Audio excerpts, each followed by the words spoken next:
దేశ స్వాతంత్రం కోసం ఉరికాంబానెక్కినటువంటి భగత్ సింగ్, రాజగురు, సుఖదేవుల వర్ధంతి సందర్భంగా ఈరోజు రంగారెడ్డి జిల్లా ఇబ్రహీంపట్నం నుంచి ప్రజా సమస్యల పరిష్కారం కోసం కేంద్ర రాష్ట్ర ప్రభుత్వాల వైఫల్యాలకు వ్యతిరేకంగా ఈరోజు ఇబ్రహీంపట్నం నుంచి కలెక్టర్ ఆఫీస్ వరకు పాదయాత్ర ప్రారంభించడం జరుగుతుంది. రామోజీ ఫిలిం సిటీలో 700 మందికి సంబంధించినటువంటి ఇండ్ల స్థలాలు ఇచ్చినా సరే ఆ ఇండ్లను స్వాధీనం చేసుకోకుండా అడ్డుకొని అరెస్టులకు పాల్పడుతున్నది ప్రభుత్వం. కప్పాడు గ్రామంలో 90 ఎకరాలకు పైగా సాగు చేసుకుంటుంటే పట్టాలు ఇవ్వడం లేదు.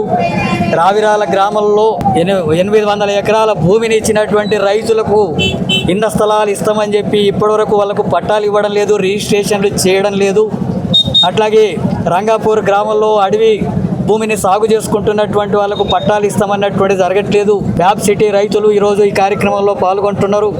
అట్లాగే ఇక్కడ ఉండేటటువంటి యాచారం జిల్లాలో నిర్వాసితులైనటువంటి భూ సమస్యలకు గురవుతున్నటువంటి వాళ్ళ సమస్యలు ఇక్కడంతా కూడా ఉన్నాయి. ఉపాధి హామీ చట్టాన్ని నిర్వీర్యం చేస్తుంది కేంద్ర ప్రభుత్వం. ఉపాధి హామీ పనిచేస్తున్నటువంటి వాళ్ళు 5-6 వారాలు గడిచిన వాళ్ళకు వేతనాలు ఇవ్వడం లేదు. రైతు విత్తన బిల్లును తీసుకొచ్చి విత్తన బిల్లు ద్వారా రైతులకు వ్యతిరేకంగా వివరిస్తున్నారు. కార్మికుల హక్కుల్ని కాలరాసేటటువంటి కోడ్ను తీసుకొచ్చారు. విద్యుత్ సవరణ బిల్లును తీసుకొచ్చి విద్యుత్తును ప్రైవేటు వ్యాపారం చేసి రైతులకు ఉచిత విద్యుత్ లేకుండా చేసేటటువంటి చర్యలకు పాల్పడుతున్నారు. అడవి హక్కుల చట్టాన్ని సవరిస్తూ ఆ సాగు చేసుకుంటున్నటువంటి పోడు భూముల్ని సాగు చేసుకుంటున్నటువంటి గిరిజనులు తరిమేసి, మావోయిస్టులను కూడా అక్కడి నుంచి తరిమేసి ఆ భూములంతా కూడా కార్పొరేట్ సంస్థలకు అప్పగించుకునేటటువంటి పద్ధతుల్ని కేంద్ర రాష్ట్ర ప్రభుత్వాలు అనుసరిస్తున్నాయి.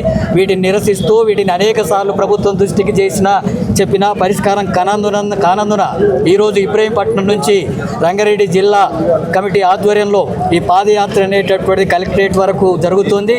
ఇప్పటికైనా ప్రభుత్వం వెంటనే జోక్యం చేసుకొని ఈ సమస్యలు పరిష్కరించకపోతే కేవలం పాదయాత్రలకే పరిమితం కాదు, సిపిఎం పార్టీ పోరాటాలకు పూనుకుంటుంది. ఎక్కడికక్కడ ప్రభుత్వాలని, అట్లాగే అధికారులని, ఎమ్మెల్యేలని, మంత్రుల్ని, చివరికి ముఖ్యమంత్రిని సైతం కూడా అడ్డుకొని నిలదీసి ప్రతిఘటన పోరాటాలకు సిద్ధమవుతాం.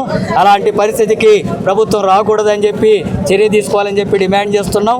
శాసనసభ సమావేశాల సందర్భంగా ఈ సమస్యల పరిష్కారం కోసం తగినటువంటి చర్యలు తీసుకోవాలని చెప్పి డిమాండ్ చేస్తున్నాం.